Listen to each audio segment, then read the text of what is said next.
Okay, guys, I got an idea. You know that 1939 musical, The Wizard of Oz? One of the most important and greatest films of all time? Yeah, you've heard of it? Cool. So, what if we took that movie, right? And then waited, 46 years. And just out of nowhere, made a sequel. But before we did that, right? Bear with me. Before we did that, we take all of the drugs and make it super fucked up. Yeah?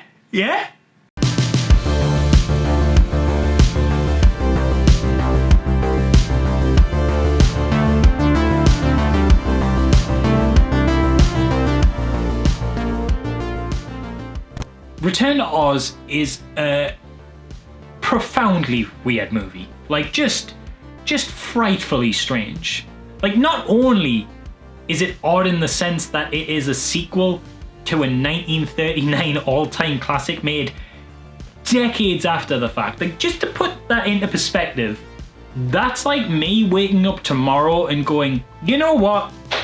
I think the world's ready to see my version of Mr. Smith Goes to Washington 2. And for some reason, Disney just like giving me a shit ton of money to do that. But even when you put aside the unique oddness of this film getting made when it did without any of the original cast, crew, or even studio, even when you dodge the fact that the only reason this film got made at all is because Disney wanted to retain the film rights to books they'd bought in 1954, and a guy who wanted to make an Oz film happened to mention that that was the thing he wanted to do with them without knowing they had these rights, and then got the gig. And even when you get past all the other little oddities and stories from set, like the director getting fired and then rehired mid-production because George Lucas and Francis Ford Coppola stood up for him, and Disney owning the rights to the stories but not to the red slippers and having to buy the rights to make slippers from MGM for an absurd amount of money, even putting aside all of that, ignoring those elements, this film is still batshit insane.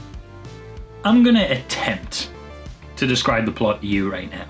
So Dorothy, now played by newcomer Fairuza Balk, because Judy Garland would be 63 by this point and had also been, well, dead for 16 years, is still living on the farm with her Aunt Em and Uncle Henry, who are now suffering from financial debt due to the first film's tornado.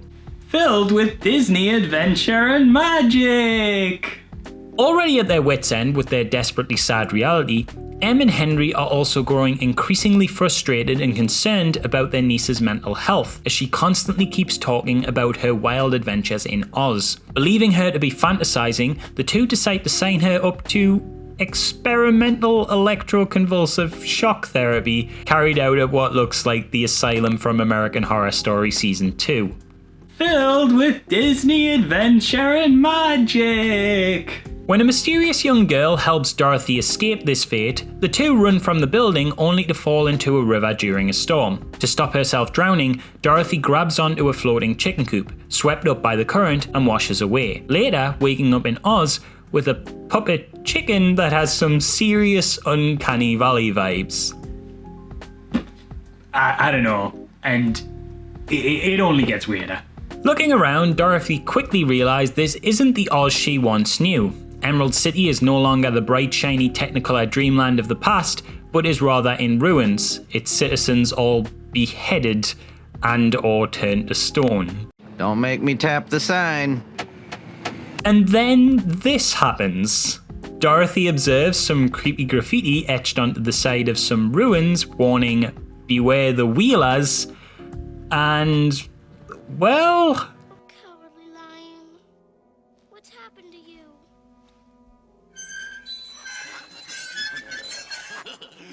Come here, chicken!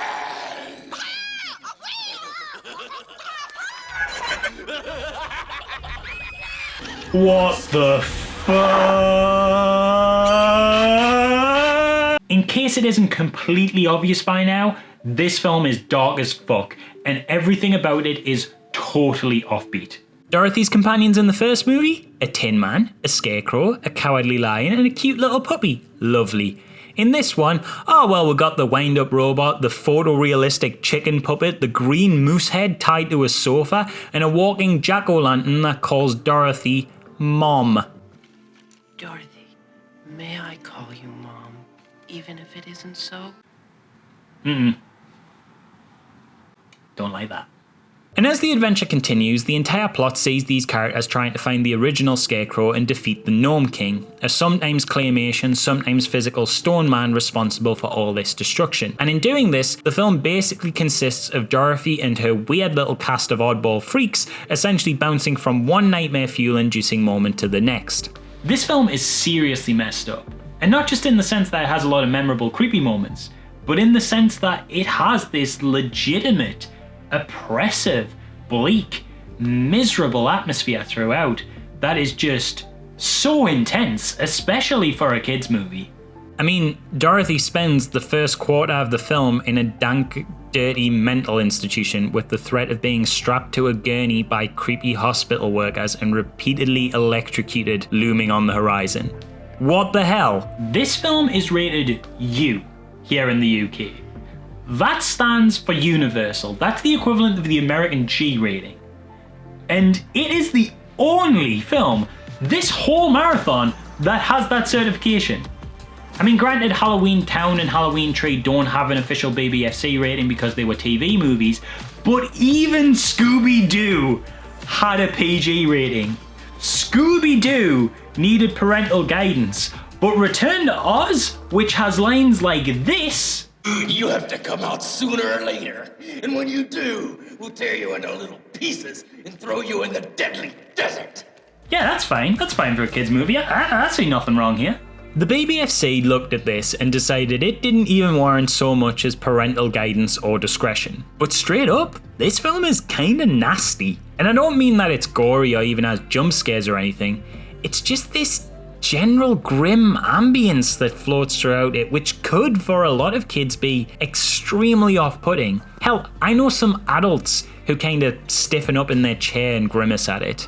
There are several films with higher age ratings than this that I would put in front of children long before I showed them Return to Oz.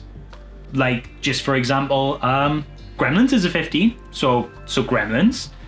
Gremlins 2. The Texas Chainsaw Massacre. This is actually the least wholesome movie this whole marathon. I mean, it made the cut because it's definitely got big horror and Halloween energy, so that part's covered. And I mean, the wholesome part, technically, it is a family film.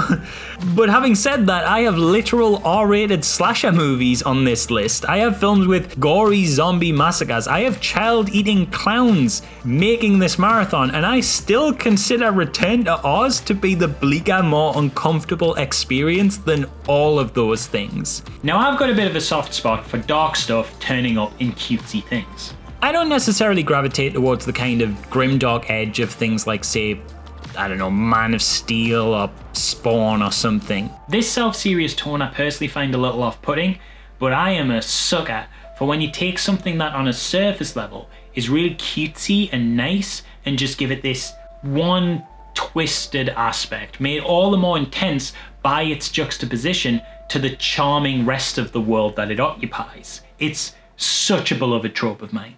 Bill's sci-fi in Gravity Falls, Flowey in Undertale, The Beast in Over the Garden Wall, literally everything in Yomawari. But Return to Oz?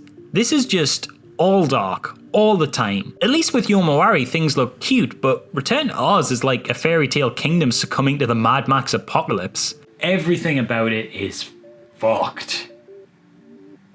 I love it. Oh my god, I love it. It's far too weird to not enjoy. I 1,000,000% understand the lukewarm reviews and commercial failure that befell its original release because, I mean, well, fucking look at it. It's a follow-up to one of the most beloved, colourful and happy films of all time, and it looks like Salvador Dali made a Disney movie while on coke. And it is spectacular. And I mean that in the very literal sense of the word. It is an actual spectacle, years ahead of its time. It's the only film multiple Academy Award winning editor Walter Murch has ever directed, and I honestly wish he'd do more. Strange as it may be, the amount of care and attention put into making this childhood acid trip a reality is mind-blowing, especially for the time. It combines multiple instances of complicated puppetry, claymation, elaborate set design, green screen, and just a whole host of weird and wonderful practical effects in all these crazy creative ways to make an experience that, if nothing else, is deeply memorable. The film even got nominated for an Academy Award for Best Visual Effects, despite otherwise failing commercially and critically, and although it lost out to Cocoon, I have to say I disagree with this decision. They are literal Tim Burton classics that don't pull as much dark fantasy wizardry as this does. I mean, look at TikTok alone.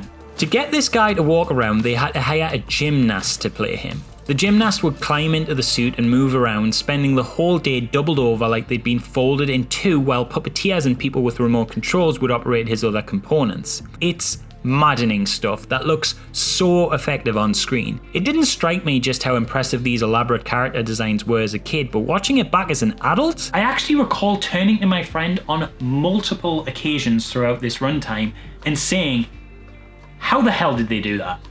And this is me being impressed with it in 2020.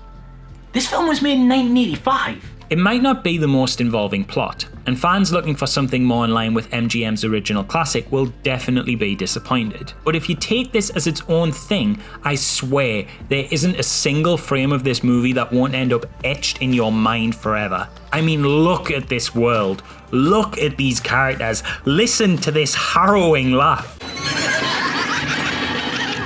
Every second seems to go to places you couldn't possibly expect and brings with it a new thing to either be frightened of, confused by, or in awe of. Hell, if this movie came out now, the side character Princess Mombi's introduction alone with her over-the-top costume and palace would probably have kicked off 1,000 Twitter fan cams and have become an instant cosplay favourite. I've read as well, though I'm not familiar with the books myself, that this is actually a lot more in line with L. Frank Baum's source material. Now, don't let that make you underestimate the movie and not think that it isn't uniquely its own brand of weird though. Granted, the book's writings might be just as dark as this, but there's definitely a novel approach and unique twist taken on the visuals and presentations of this thing. I know this because here is an official illustration of the wheel as from Frank Baum's books. It's creepy in a way, I guess, but you know, it's mostly cartoony, kind of fun looking. Need I remind you how the film interpreted them?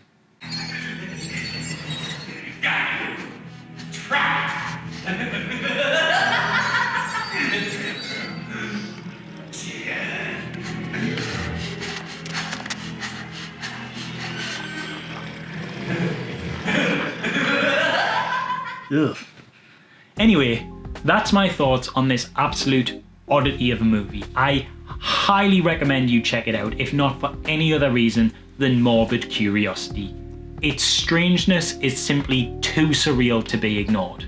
And if you don't want to miss tomorrow's oddness, then remember to subscribe to my OnlyDance, and I'll see you then.